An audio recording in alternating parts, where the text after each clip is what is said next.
The morning fog clung to the tarmac at London's private airfield as the royal convoy pulled up beside the waiting aircraft. Camilla, Queen Consort of the United Kingdom, stepped out of the black Range Rover with practiced elegance, her cream-colored coat billowing slightly in the autumn breeze. She was scheduled for a diplomatic visit to France, a routine trip that her staff had arranged weeks in advance. Nothing about this journey seemed unusual to the casual observer. Her personal assistant, Margaret, hurried behind her carrying a leather document case while two security officers flanked them on either side. The Queen Consort had traveled this route dozens of times before. The private terminal meant fewer crowds, less fuss, and a smoother departure process. She smiled politely at the ground crew who bowed respectfully as she passed. Inside the terminal's VIP lounge, Camilla settled into a plush armchair and accepted a cup of tea from an attendant. Her luggage had already been loaded onto the plane by her staff. 3 matching suitcases in deep burgundy leather, a garment bag, and her personal carry-on. Everything had been packed meticulously by her trusted lady's maid, Sarah, who had been with the royal household for nearly 15 years. What Camilla didn't know was that a routine security protocol had been upgraded just 48 hours earlier. The UK Border Force had implemented new screening procedures for all departing flights, even private ones, following intelligence reports about smuggling operations that had exploited diplomatic immunity. Every piece of luggage, regardless of who owned it, would now pass through enhanced scanning technology. Detective Inspector James Morton stood in the secure screening area, watching the monitors with trained eyes. He had been assigned to the Border Security Detail only 3 weeks prior, transferred from Scotland Yard's Art Theft Division. His expertise in identifying stolen antiquities and valuable items had made him a valuable addition to the team. When the royal luggage began moving through the X-ray machines, he almost didn't pay attention. Almost. Something on the screen caught his eye. A dense object roughly circular inside one of the burgundy suitcases. The imaging showed intricate mechanical components and what appeared to be precious metals. Morton leaned closer, his pulse quickening. He had seen similar signatures before when tracking stolen jewelry and valuable timepieces. This wasn't just any watch. The density and complexity suggested something extraordinary. He called over his supervisor, Chief Inspector Patricia Williams, a stern woman in her 50s with silver hair pulled back in a tight bun. She studied the screen, her expression unchanging. Protocol was protocol, regardless of whose luggage they were examining. She nodded to Morton. The suitcase was carefully removed from the conveyor belt and placed on an examination table. 2 officers wearing white gloves approached while Morton prepared to document everything with photographs. The locks clicked open smoothly. Inside, between layers of carefully folded silk scarves and tissue paper, they found it. The watch was magnificent. Even in the sterile fluorescent lighting of the screening room, it gleamed with an otherworldly beauty. The case appeared to be platinum, encrusted with what looked like diamonds around the bezel. The face was intricate, showing multiple complications, including moon phases, a perpetual calendar, and what appeared to be a minute repeater. But it was the caseback that made Morton's hands tremble slightly as he turned it over. Engraved in elegant script were the words, "To Albert, Prince Consort from Victoria Regina 1840. Morton felt the blood drain from his face. He knew exactly what he was looking at. This wasn't just any royal heirloom. If this was authentic, and every instinct told him it was, this watch had been missing from the royal collection for over 30 years. It had disappeared during an inventory mishap in the early 1990s and was presumed lost or stolen. The watch had been a wedding gift from Queen Victoria to her beloved husband, Prince Albert, one of the most significant pieces in British royal history. Chief Inspector Williams immediately secured the area.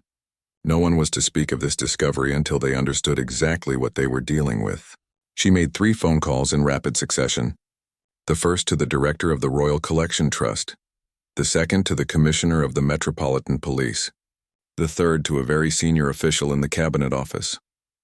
Meanwhile, in the VIP lounge, Camilla checked her watch and frowned slightly. They should have received clearance to board by now. Margaret noticed her mistress's expression and stood, ready to inquire about the delay. Before she could move, 2 men in dark suits entered the lounge. Behind them came Chief Inspector Williams. The Queen Consort recognized official trouble when she saw it. She had been part of the royal family long enough to know when something serious was unfolding. She rose gracefully, her expression calm but her eyes alert. Williams approached with the deference due to royalty, but her voice was firm and professional. She explained that there was a matter requiring clarification regarding the luggage. Would Her Majesty be willing to accompany them to a private room? Camilla agreed without hesitation, though her mind raced with possibilities. Had someone planted something in her bags? Was this a security threat? She followed Williams down a corridor she had never noticed before, leading to a suite of offices hidden behind the terminal's public areas. In a comfortable but windowless conference room, Williams showed her the watch. Camilla stared at it, her face going pale. She reached for the armrest of her chair, steadying herself. Margaret gasped audibly behind her. The Queen Consort looked up at Williams, and for the first time, the Chief Inspector saw genuine confusion and fear in the royal's eyes. Camilla spoke quietly, her voice barely above a whisper. She had never seen this watch before. She had no idea how it came to be in her luggage. Someone had placed it there without her knowledge. But even as she said the words, Camilla's mind was already racing through the implications. Who had access to her luggage? Who would want to frame her? And most terrifying of all, who knew about this watch and where it had been for the past 3 decades? The mystery wasn't just about a missing royal heirloom anymore. It was about betrayal, conspiracy, and secrets that someone desperately wanted to remain hidden. As she sat in that stark room with the watch gleaming accusingly on the table before her, Camilla realized her life was about to change in ways she couldn't yet imagine. Within 20 minutes of the discovery, the private terminal had been quietly locked down. No staff member was permitted to leave. Every person who had been near Camilla's luggage in the past 48 hours was being identified and isolated for questioning. The situation had escalated, from a customs inspection to a full criminal investigation with shocking speed. Detective Inspector Morton found himself thrust into the center of a storm he never could have anticipated. His supervisor had assigned him as the lead investigator, partly because of his expertise in valuable artifacts, but also because he was new enough to the department to be considered neutral. No existing relationships with royal protection officers, no favors owed, no political complications, just facts and evidence. He began by reconstructing the timeline. Camilla's luggage had been packed at Clarence's house 3 days before the scheduled departure. Sarah Mitchell, the lady's maid, had supervised the packing personally. She was a woman of 52, impeccable reputation, who had served various members of the royal family for decades. She sat across from Morton now in an interview room, her hands clasped tightly in her lap, her face drawn with worry. Sarah explained her process in meticulous detail. She had selected the clothing based on the itinerary provided by the private secretary's office. Each garment had been inspected, pressed if necessary, and carefully folded with tissue paper. The burgundy suitcases had been sitting empty in the dressing room. She had brought them down from storage herself 2 days before packing began. Morton made notes, his pen scratching across the paper. Where had the suitcases been stored? In a locked closet on the 3rd floor of Clarence's house. Who had access? Sarah provided a list. Herself, 2 other household staff members, and of course Camilla herself. The security team also had master keys for all rooms in case of emergency. The watch, Sarah insisted with tearful vehemence, had not been in the suitcase when she packed it. She would have noticed something so unusual. She had placed the silk scarves in that exact spot herself, arranging them carefully so they wouldn't wrinkle. There had been no watch then. Morton believed her. Her distress seemed genuine, and her attention to detail suggested she would indeed have noticed a heavy platinum timepiece among the delicate scarves, which meant the watch had been placed in the luggage after Sarah completed her packing, but before the bags were loaded into the vehicle for transport to the airfield. He moved on to interview the household staff. There was Thomas, the junior footman, who had carried the luggage down the main staircase on the morning of departure. He was 26, nervous, and clearly overwhelmed by the gravity of the situation. He swore he hadn't opened any of the bags. He had simply carried them to the entrance hall as instructed. Then there was Richard, the senior security officer who had supervised the loading of the luggage into the convoy vehicle. He was a former military man, crisp and professional. He confirmed that the bags had been X-rayed at Clarence's house before departure, as part of standard security protocol. But the equipment they used wasn't sophisticated enough to identify the specific contents of packed luggage. They were checking for threats, explosives, not cataloging every item. Morton pressed him on the timing. The luggage had sat in the entrance hall for approximately 45 minutes before being loaded. During that time, several people had walked past. Camilla herself had come down the stairs. Margaret had retrieved a document from one of the bags. A cleaning staff member had been polishing the floor nearby. The detective moved to his next interview with a growing sense that this puzzle had more pieces than he initially thought. Margaret Thornton, the personal assistant, was a composed woman in her early 40s. She had been with Camilla for 7 years, managing schedules, correspondence, and the countless details that kept royal life running smoothly. She confirmed she had opened one of the suitcases that morning, not the one containing the watch, she believed, but she couldn't be certain. She had needed to retrieve a speech draft that had accidentally been packed. She had reached in, found the document folder, and closed the bag again. The entire interaction had taken less than 30 seconds. Could someone have distracted her? Morton asked. Could someone have opened another bag while her attention was elsewhere? Margaret frowned, thinking back. There had been a moment when Thomas had called to her about a question regarding the car arrangements. She had turned away from the luggage to answer him. Perhaps 10 seconds, no more. Morton felt a chill run down his spine. 10 seconds could be enough for someone who knew exactly where they needed to place something and had practiced the movement. This wasn't a random theft or a mistake. This was deliberate, planned, and executed with precision. Meanwhile, in another part of the terminal, Camilla sat with her lawyer, Sir Geoffrey Hampton, a distinguished barrister who had advised the royal family on sensitive matters for decades. He had arrived within an hour of being summoned, his usual calm demeanor barely masking his concern about the situation.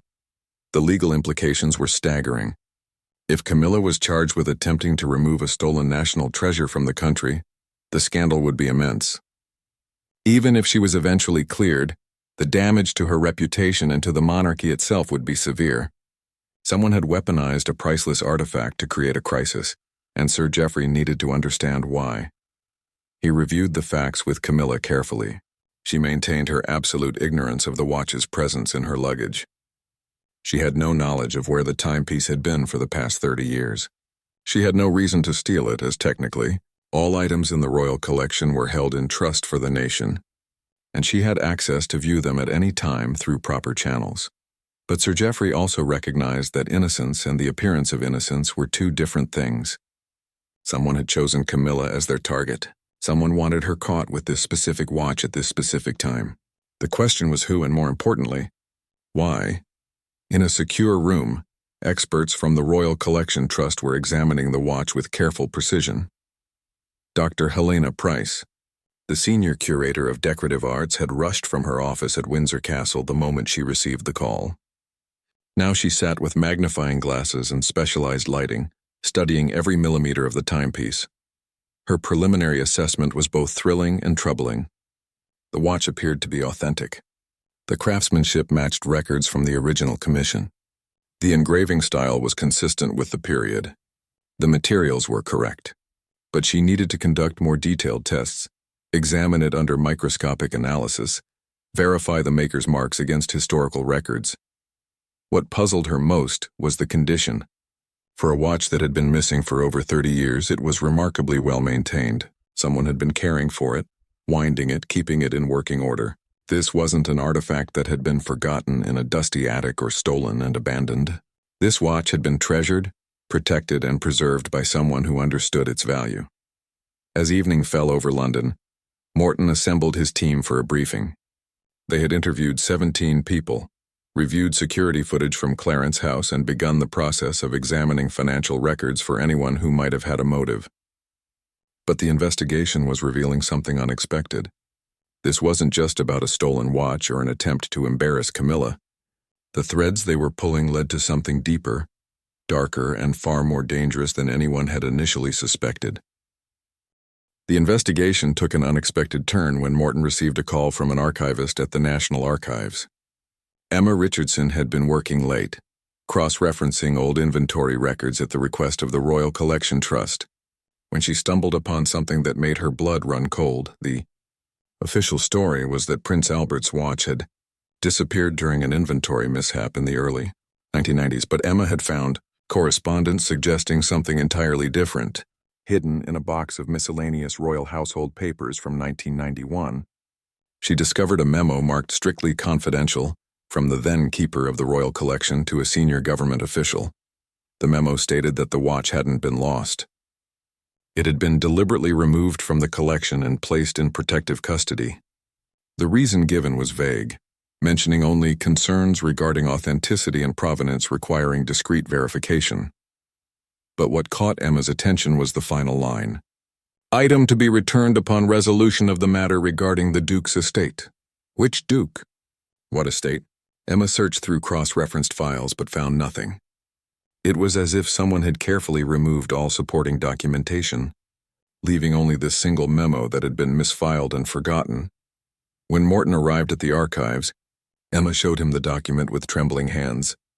He photographed it carefully, his mind racing with implications. If the watch had been removed officially, even secretly, then someone in authority had known its location all these years. Someone had been keeping it hidden, and now someone had chosen to expose it by placing it in Camilla's luggage. He needed to find out who had authorized the watch's removal in 1991. The memo was signed with initials. J.R.H. Morton set his team to work, identifying every person with those initials who had worked in the royal collection or government positions related to the monarchy during that period. Meanwhile, Dr. Helena Price completed her detailed examination of the watch. She sat in her Windsor Castle office, staring at the results with growing unease.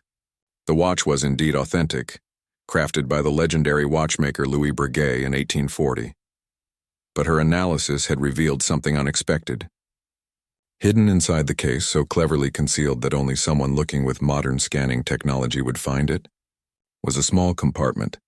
Inside the compartment was a rolled piece of paper, yellowed with age but remarkably preserved. Dr. Price had carefully extracted it with tweezers, her hands steady despite her excitement. The paper contained handwritten text in faded ink. She recognized the handwriting immediately. It was Prince Albert's. The note was brief but explosive. Victoria, my beloved, this watch contains our truth. Should questions arise after my passing, let this serve as testimony to the bond we share and the legitimacy of our union. The accusations are false, manufactured by those who seek to undermine our throne. APC 1850. Dr. Price sat back in her chair, her mind reeling. What accusations? What questions about legitimacy? She knew her royal history well. There had been whispers, never substantiated, never taken seriously by historians, about challenges to the royal succession during Victoria's reign. Some claimed that certain documents had been destroyed, certain records conveniently lost.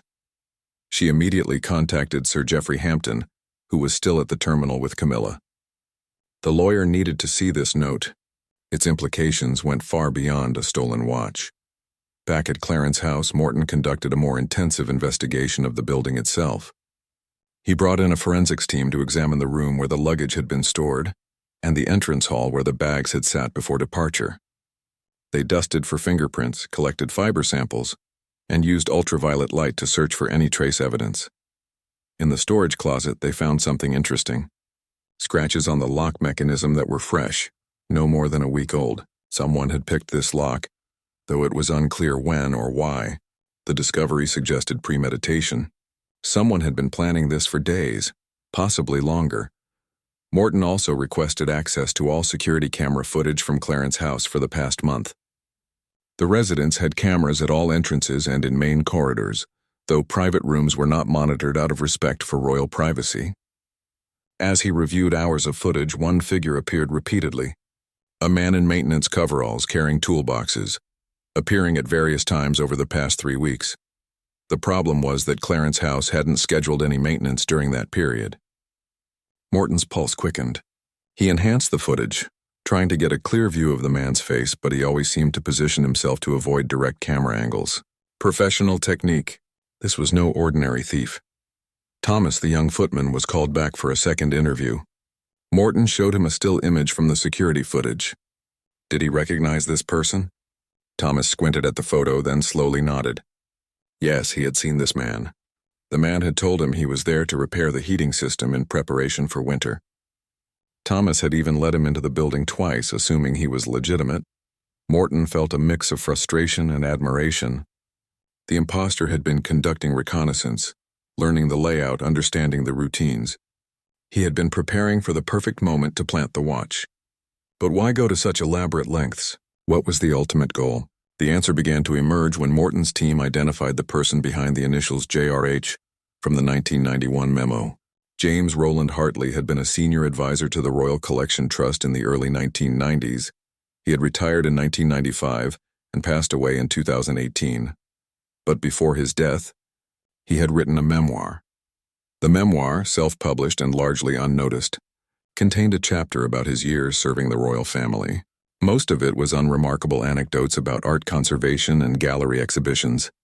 But buried in the middle was a cryptic paragraph about the burden of knowing secrets that could reshape our understanding of the monarchy's foundations. Hartley's widow still lived in a cottage in Surrey. Morton drove there that evening, arriving just as the sun was setting. Mrs. Beatrice Hartley was 86, sharp-minded, and surprisingly willing to talk once Morton explained the situation. Her husband, she revealed, had been troubled in his final years. He had been part of something in 1991 that he never fully explained to her, but it had haunted him. He had been asked to secure a valuable item and keep it hidden. He was told it was for the protection of the monarchy, that powerful people needed certain questions to remain unanswered. James had kept the watch in a private safe in his study for years. After his death, Beatrice had discovered it while sorting through his effects. She hadn't known what to do with it. It was clearly valuable, but her husband's papers suggested it was part of some official arrangement. She had mentioned it to her nephew, who worked in security consulting. Morton felt the pieces clicking into place. The nephew. He asked for the name. Beatrice provided it without hesitation. David Hartley, 42 years old, former military intelligence, now running a private security firm in London. A quick background check revealed that David Hartley's company had recently bid for a contract to upgrade security systems at several royal residences. The bid had been rejected. Morton felt a chill. Was this revenge? Blackmail? Or was David trying to expose something he believed the public had a right to know? As Morton drove back to London, his phone rang. It was Chief Inspector Williams, her voice tight with urgency. They had received a message, delivered anonymously to a journalist at the Times. The message claimed that the watch in Camilla's luggage was just the beginning. More revelations would follow. Secrets about the royal family that had been buried for over a century were about to surface. The game had changed. This wasn't about catching a thief or solving a mystery. This was about protecting the monarchy from a calculated attack, one that used historical artifacts and hidden truths as weapons. And somewhere out there, David Hartley was watching, waiting to make his next move. The morning newspapers were mercifully silent about the incident at the airport. The government had imposed a strict media blackout, invoking national security protocols that allowed them to suppress the story temporarily. But everyone involved knew it was only a matter of time before the news leaked. The anonymous message to the Times had put them on a countdown clock. Morton stood in a conference room at Scotland Yard, surrounded by senior officials from various agencies. The Metropolitan Police Commissioner, the director of MI5, representatives from the Cabinet Office, and Sir Geoffrey Hampton, who was there to protect Camilla's interests. The atmosphere was tense, charged with the weight of decisions that could affect the nation's future. The MI5 representative, a severe woman named Caroline Blackwood, took control of the briefing. Her agency had been tracking David Hartley for the past 6 months, though not in connection with the Royal Watch. Hartley had been making inquiries, reaching out to historians, genealogists, and researchers who specialized in Victorian-era royal history. He had been asking questions about succession laws, about challenges to royal legitimacy, about documents that had supposedly been destroyed in a fire at Windsor Castle in 1865. MI5 hadn't considered him a serious threat until now. They had assumed he was writing a book or pursuing an academic interest. But placing the watch in Camilla's luggage changed everything. This was an active operation, carefully planned and executed. Hartley was sending a message. He had information that could damage the monarchy, and he was willing to use it. Caroline displayed photographs on the screen. Hartley was a fit man with military bearing, short dark hair going gray at the temples and intelligent eyes that seemed to assess everything around him. He had served in military intelligence for 15 years before leaving to start a security consulting business. He was trained in surveillance, counter-surveillance, and psychological operations. In other words, he was exactly the kind of person who could pull off what had happened at the airport. But where was he now?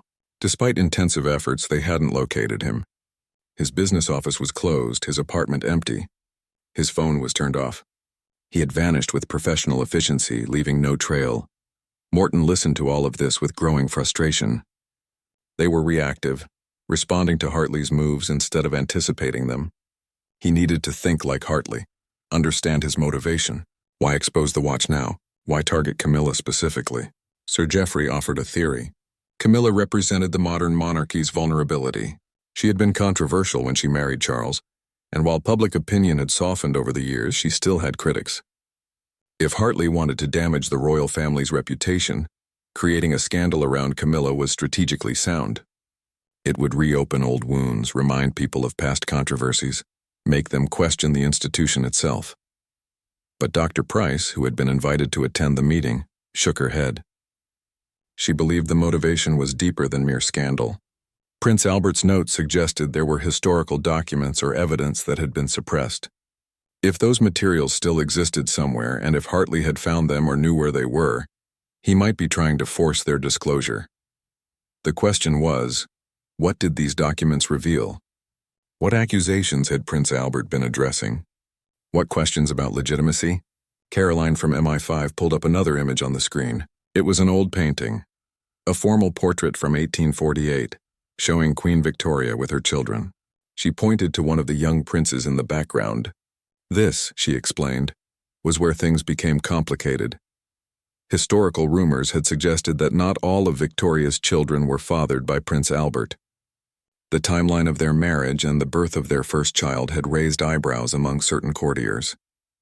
There had been whispers about a relationship Victoria had before her marriage, whispers that were quickly and brutally suppressed. If any of those rumors were true, it could potentially call into question the legitimacy of the current royal line. The room fell silent. Everyone understood the magnitude of what Caroline was suggesting. If evidence existed that even one of Victoria's children was not Prince Albert's biological offspring, and if that child was an ancestor of the current royals, it could create a constitutional crisis. Not because it would legally invalidate the current succession, but because it would shatter the carefully maintained image of royal propriety and tradition. Sir Geoffrey spoke carefully. Even if such evidence existed, he argued, it would be irrelevant under modern law. The monarchy's legitimacy came from Parliament's recognition, not bloodlines. The Act of Settlement and subsequent legislation had established clear succession rules. Historical questions about paternity couldn't change legal reality, but Caroline countered that law and public perception were different things. The monarchy survived on consent and tradition. If the public believed the royal family had been built on lies, that consent could erode. In an age when the value of the monarchy was already being questioned, this could be the tipping point. Morton steered the conversation back to the immediate problem. They needed to find Hartley before he made his next move. The message to the Times had promised more revelations. What did Hartley have? What was he planning to expose? The detective had his team analyzing everything they knew about Hartley's movements over the past year. Bank records showed he had withdrawn large amounts of cash, making him harder to trace. But they had found one interesting transaction. He had rented a storage unit in East London 3 months ago, paying for a full year in advance. Morton assembled a tactical team.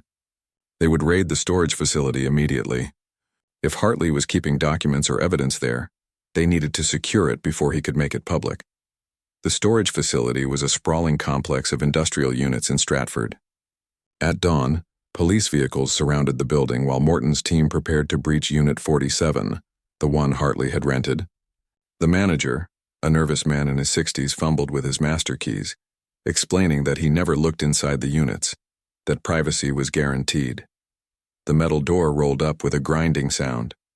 Morton stepped inside, shining his flashlight into the darkness. The unit was packed with filing boxes, old furniture, and what appeared to be a portable safe. But Hartley wasn't there. They spent hours cataloging the contents.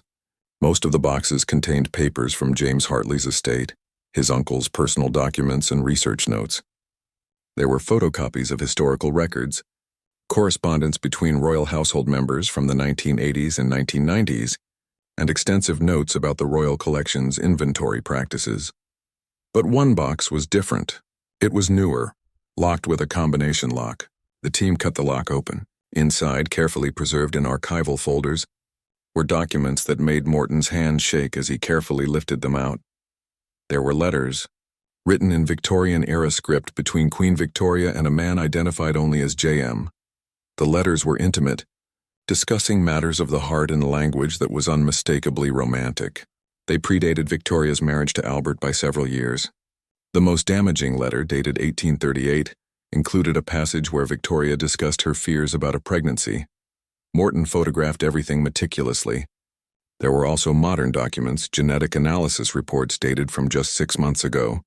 Hartley had somehow obtained DNA samples and had them analyzed. The reports compared genetic markers from various royal family members with samples that Hartley claimed came from descendants of J.M. The results showed potential genetic relationships that shouldn't exist if the official royal lineage was accurate. Morton wasn't a scientist, but even he could understand the implications. If these tests were legitimate, they suggested that at least one line of Victoria's descendants carried genetic material from someone other than Prince Albert. But were the documents authentic?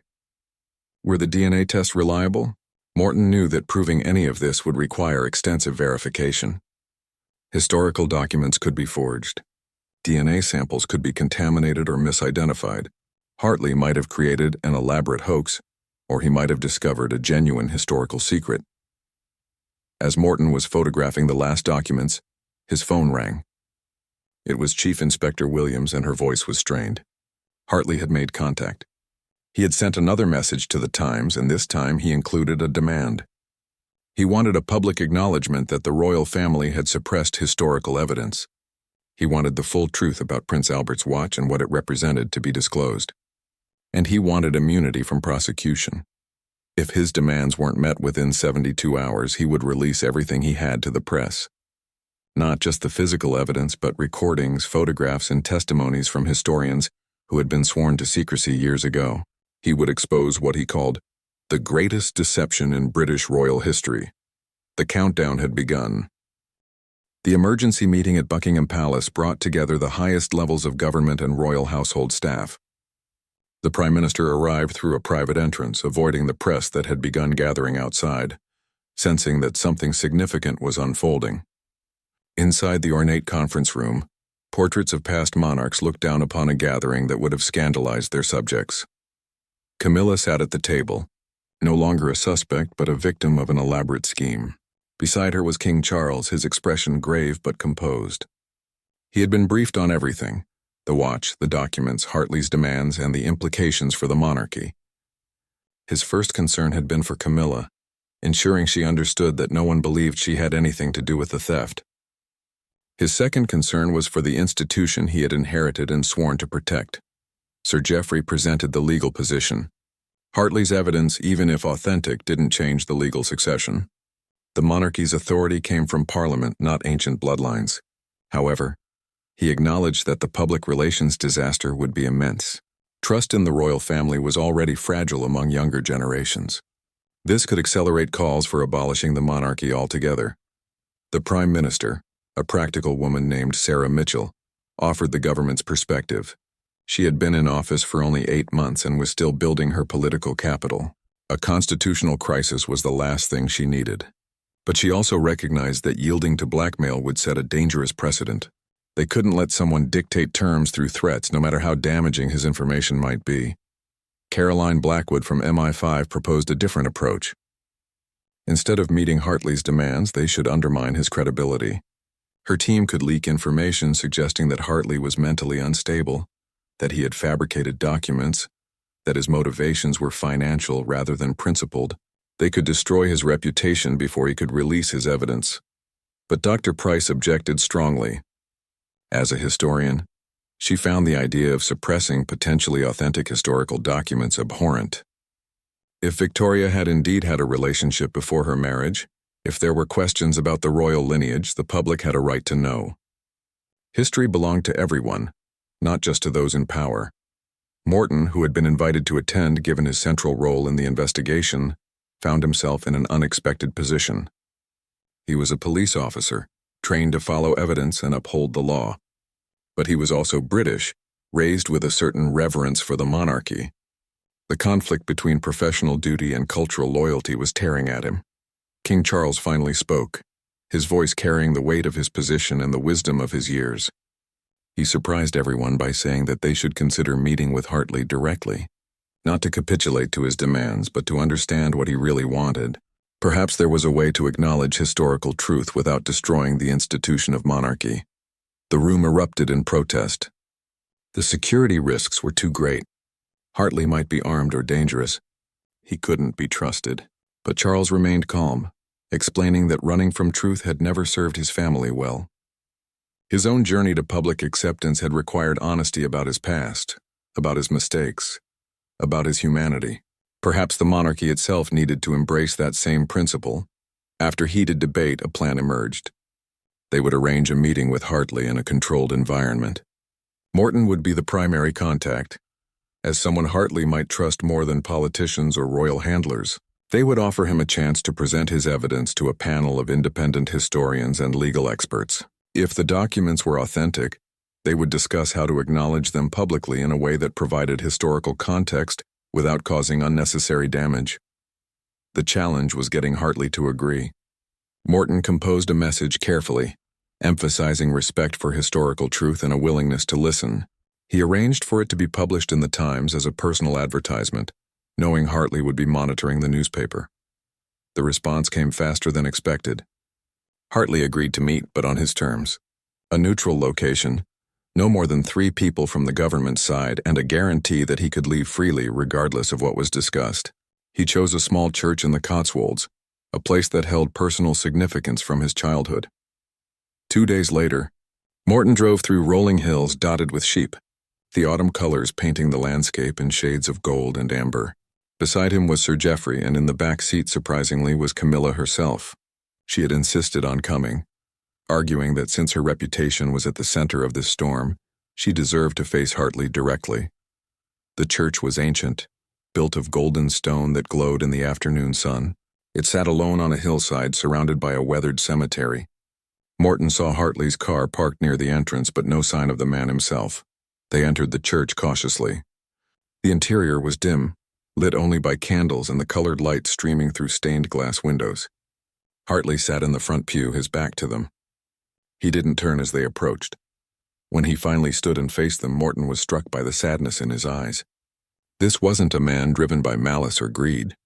This was someone carrying a burden he no longer wanted to bear alone. Hartley spoke quietly, his voice echoing in the empty church. He explained that his uncle James had confessed everything to him before dying. James had been tasked with hiding the watch because it contained evidence that certain people wanted suppressed. But James had also been given documents, testimonies, and genetic samples that proved Victoria's children weren't all fathered by Albert. The man identified as J.M. in the letters was John Melbourne, a distant cousin of Victoria's and a trusted advisor in her youth. They had been romantically involved before political pressures forced Victoria to marry Albert for the sake of the German alliance. When Victoria discovered she was pregnant with Melbourne's child shortly before her marriage, a desperate scheme was arranged. The marriage to Albert was rushed forward, and the child was passed off as Albert's. Albert had known. The watch was his proof, his insurance policy. The note hidden inside was his attempt to document the truth while still protecting his wife. He had loved Victoria despite everything, but he wanted some record to exist for history. Hartley's voice broke slightly as he continued. His uncle James had spent years researching, verifying, trying to understand if the secret he had been told to keep was true. The genetic tests Hartley had commissioned confirmed it. The current royal line carried DNA from John Melbourne, not from Prince Albert. Camilla stepped forward and Hartley tensed, unsure what to expect. But she spoke gently, thanking him for his honesty. She asked him a simple question. What did he truly want from all of this? Hartley sat down heavily, suddenly looking exhausted. He wanted his uncle's name cleared. James had been portrayed as incompetent when the watch supposedly went missing, and it had haunted him. Hartley wanted acknowledgement that James had been following orders. Protecting a secret he was told was vital to national security. More than that, Hartley wanted the truth to be known, but not in a way that would destroy people's lives or destabilize the nation.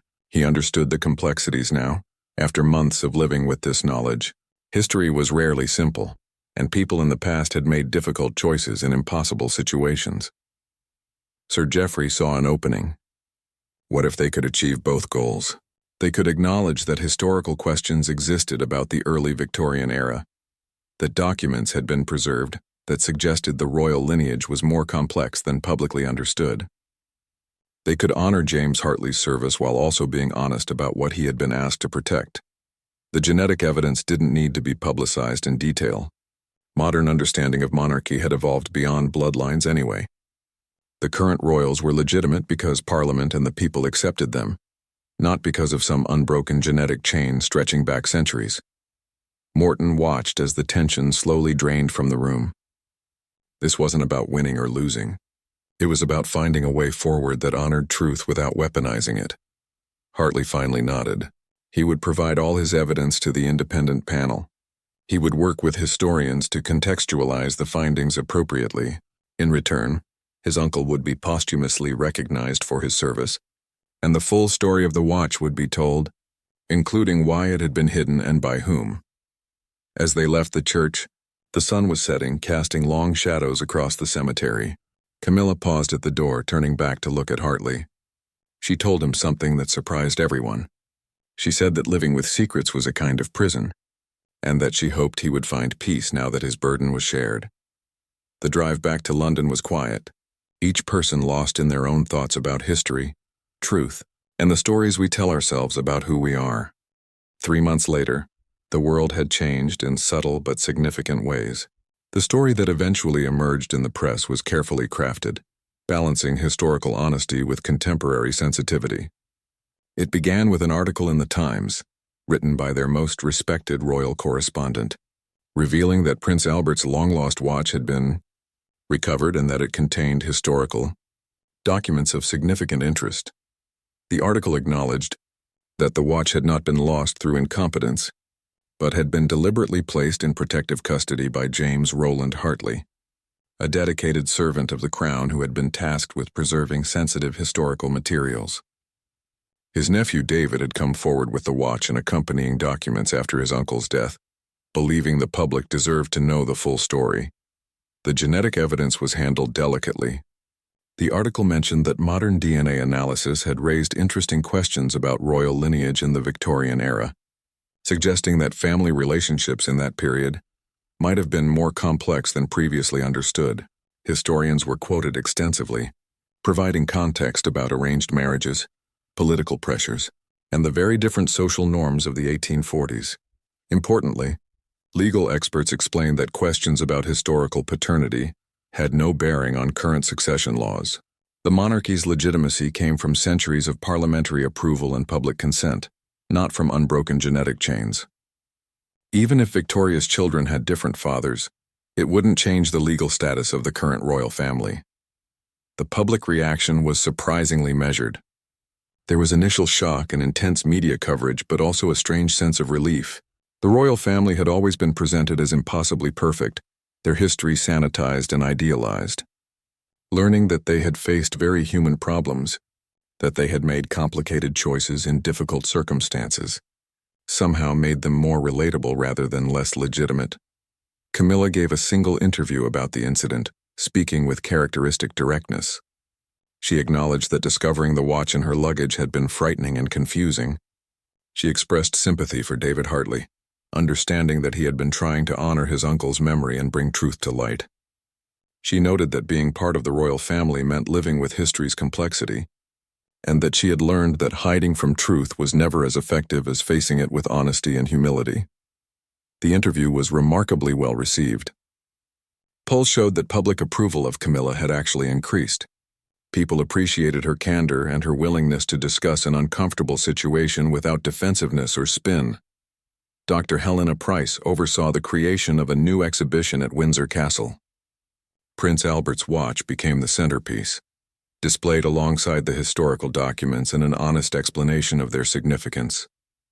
The exhibition explored themes of love, duty, political pressure, and the very human struggles of people who lived in extraordinary circumstances. It became one of the most visited exhibitions in the Royal Collection's history. The watch itself, under careful examination, revealed even more secrets. Conservators found that Albert had made modifications to it over the years, adding tiny engravings on the internal mechanisms. These engravings were dates, significant moments in his marriage to Victoria. They told a story of a man who had chosen to build a life and a family with a woman he loved, regardless of how that family had begun. It was a testament to devotion that transcended biological paternity. Morton found himself unexpectedly promoted. His handling of the investigation, his discretion, and his ability to find a solution that served truth without causing unnecessary damage had earned him recognition. He was offered a position in a special unit that handled sensitive cases involving public figures and national institutions.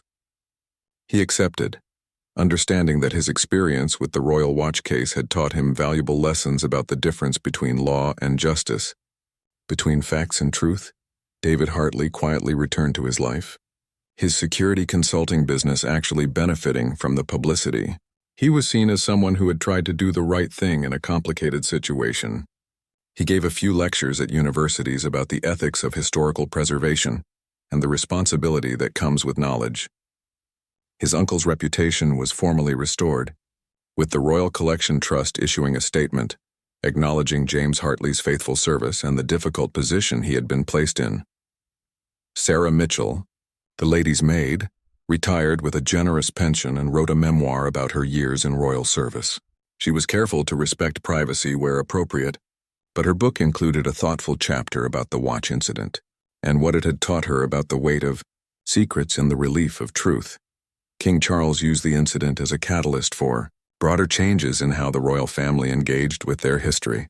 He commissioned a comprehensive review of the royal archives, with instructions that materials should be made available to legitimate historians unless there were compelling legal or privacy reasons for restriction.